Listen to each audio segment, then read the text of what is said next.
എൻ്റെ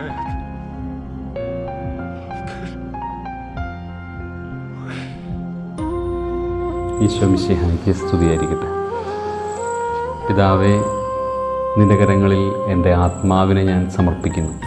ഇതാണ് ഈശോ പറഞ്ഞ അവസാനത്തെ വാചകങ്ങളിൽ ഒന്ന്.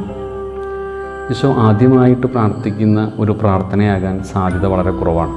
ഒരുപക്ഷെ ഈശോയുടെ ഓരോ പ്രവർത്തനങ്ങളിലും ഓരോ പ്രത്യേകമായ ദൗത്യങ്ങൾ പൂർത്തിയാക്കുമ്പോൾ ഒരുപക്ഷെ എല്ലാ രാത്രിയുടെ യാമങ്ങളിലും കർത്താവ് ഇതേ പ്രാർത്ഥന ആവർത്തിച്ചിട്ടുണ്ടാകണം.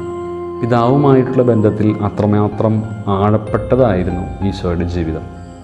അതുകൊണ്ട് തന്നെ എല്ലാ കാര്യങ്ങളും, എല്ലാ ചെറിയ പ്രവൃത്തികൾ പോലും പിതാവിൻ്റെ ഹിതത്തിനനുസരിച്ച് ചെയ്യാനായിട്ട് ഈശോ പരിശ്രമിച്ചുകൊണ്ടിരുന്നു. പിതാവിൽ എല്ലാം ഭരമേൽപ്പിച്ചുള്ള ജീവിതമായിരുന്നു ഈശോയുടേത്. നമ്മുടെ ജീവിതം എങ്ങനെയാണ്? നമ്മുടെ ജീവിതം, നമ്മുടെ സ്വപ്നങ്ങൾ, പ്രതീക്ഷകളെല്ലാം എവിടെയാണ് ഭരമേൽപ്പിക്കപ്പെട്ടിരിക്കുക?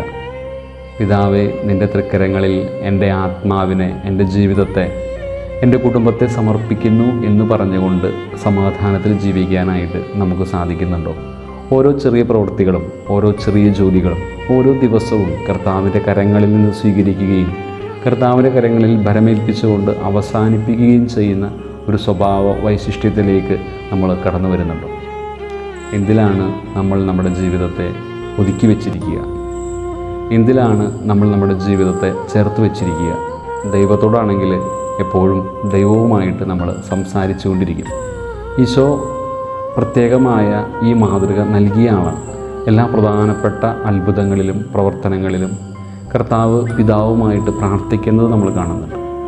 ഞാൻ എൻ്റെ ജീവിതവും എനിക്കുള്ളതെല്ലാം പിതാവിലാണ് സമർപ്പിച്ചിരിക്കുന്നതെങ്കിൽ എൻ്റെ എല്ലാ ഉദ്യമങ്ങൾക്കും, എല്ലാ ജോലികൾക്കും, എല്ലാ ദിവസത്തിൻ്റെ പ്രധാനപ്പെട്ട മണിക്കൂറുകളിലും പിതാവുമായിട്ട് സംസാരിക്കുന്ന, പിതാവുമായിട്ട് പരസ്പരം ആശയം കൈമാറുന്ന ഒരു സ്വഭാവത്തിലേക്ക്, ഒരു രീതിയിലേക്ക് ഞാൻ കടന്നു വരേണ്ടതായിട്ടുണ്ട്.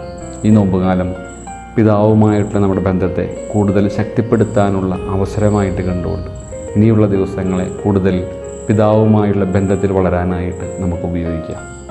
ഈശോ മിശിഹായെ ഞങ്ങളങ്ങയെ കുമ്പിട്ട് ആരാധിക്കുന്നു. എന്തുകൊണ്ടെന്നാൽ വിശുദ്ധ കുരിശിനാൽ അങ്ങ് ലോകത്തെ വീണ്ടും രക്ഷിച്ചു.